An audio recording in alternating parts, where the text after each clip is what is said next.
আপনারা ইসলামটাকে শুধু নামাজের জন্য বরাদ্দ করিয়েন না, ইসলামটাকে শুধু রোজার জন্য বরাদ্দ করিয়েন না, ইসলামটাকে শুধু হজের জন্য বরাদ্দ করিয়েন না, ইসলামটাকে শুধু কোরআনওয়ালাদের জন্য লিখে দিয়েন না, ইসলাম শুধু তবলিগওয়ালাদের না, ইসলাম শুধু চরমুনাইওয়ালাদের না, ইসলাম শুধু উজানিওয়ালাদের না, ইসলাম শুধু আলেমদের না, বরং গোটা দুনিয়ার সমস্ত মুসলমানদের জন্য ইসলাম। কথা ঠিক কিনা?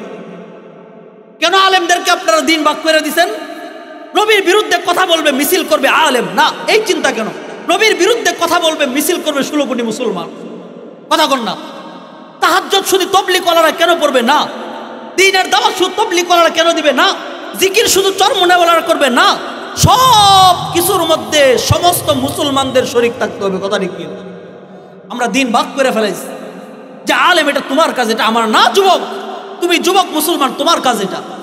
ইসলামকে ক্ষমতায় বসানো, নামাজ যেমন ফরজ, রোজা যেমন ফরজ, হজ যেমন ফরজ, যাকাত যেমন ফরজ, ইসলামকে ক্ষমতায় বসানো এমন ফরজ। কথা কয় না? পরিবর্তন হয়েছে, শান্তি পাবেন না, পাবেন না। আপনার সাথে সাময়িক শান্তি পাবেন। ট্যাঙ্কি ময়লা হয়ে গেছে ছাদের উপরে, আপনি ট্যাপ পরিবর্তন করতেছেন। বলেন তো দেখি, 100 ট্যাপ পরিবর্তন করলে পানি পরিষ্কার হবে?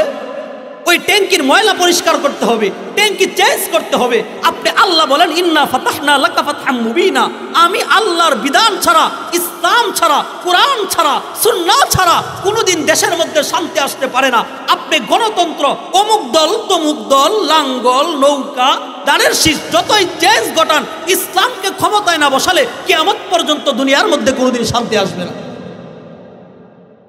আপনি যত কিছুই করেন, আমি লেখা দেওয়া যায়, লেখেন আপনি ভাই, আপনি না করতে পারেন, সমস্যা নাই। নামাজ না পড়লে কেউ কাফের হয় না, কিন্তু নামাজকে অস্বীকার করলে কাফের হয়ে যাবে। আপনি রাজনীতি করতে পারেন না, বিভিন্ন দলের সাথে সম্পৃক্ত আছেন, বাবা করে চাচা করে, আপনি করেন, করেন না ভাই, নিষেধ নাই। লেকিন ইসলামের সঠিক কথাকে অস্বীকার করা যাবে? শুধু তাই না, সব কিছুর ক্ষেত্রে উলামা আলেম কুরআন ওয়ালাদের অবদান ছিল। গতকালকে আপনারা দেখেছেন, এই যে 5 আগস্টে, এটা কোনো একক কোনো ব্যক্তির অর্জন না। এটা কথা বুঝছেন নি আপনারা? একক কোনো ব্যক্তির অর্জন না এটা।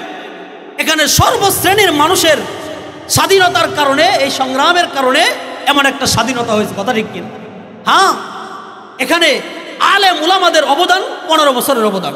আলেম উলারা 15 বছর ধরে এই জুলুমের বিরুদ্ধে, ফ্যাসিস্টদের বিরুদ্ধে জুমার মেম্বার থেকে, চেয়ার থেকে, সব জায়গা থেকে তারা এটার বিরুদ্ধে আন্দোলন করে যাচ্ছিল। কথা ঠিক কিনা? গতকালকে দেখেন নাই, সার্জিস যে আছেন সমন্বয়কের, তিনি বলেছেন চরমুনাই হুজুরের এক মাহফিলে গিয়ে যে আমাদের মুফতি ফয়জুল করিম সাহেব দামাত বারাকাতুহুম শায়েখ চরমুনাই যদি তিনি 4 তারিখে কারফিউ ভাঙ্গার নির্দেশ প্রদান না করতেন, এতটা সাহস পায় না। তাহলে বুঝাইলাম কি, বুঝতে চাইলাম কি বুঝাইলাম? উলামায়ে কেরামের অবদান শুধু আসমানের উপরে না, শুধু জমিনের নিচে না, আসমানের উপর থেকে নিয়ে একদম জমিনের নিচ পর্যন্ত দুনিয়ার মধ্যে যাহা কিছু ঘটে না গেছে না ঘটে, সব কিছুর মধ্যে সমাধান আছে। কিসের? আল্লাহর দেওয়া সমাধান আছে। এই জন্য সব কিছুর ঊর্ধ্বে আল্লাহর রাজ্যে কায়েম করার চেষ্টা করে। পুরো এই আমল 10টা বাস্তবায়ন করবেন, সময় লাগবে 10 মাস। ইসলামকে ক্ষমতায় বসান, 10টা পালন করতে সময় লাগবে 1 মিনিট। সুবহানাল্লাহ। ইসলাম ক্ষমতা আসলে 1 বছরে যেই পরিবর্তন, শুধু একটা বলি, দারিদ্রতা বিমোচন। হযরত উমরের ফারুকের জামানায় যাকাত দেওয়া মানুষ পথে পথে হাঁটে, যাকাত দেওয়ার মানুষ পায় না। এটা কি আব্রাহাম লিঙ্কনের গণতন্ত্রের বরকতে নাকি কোরআনের বরকতে? কোরআন মানা ছাড়া বিকল্প কোনো পথ নাই।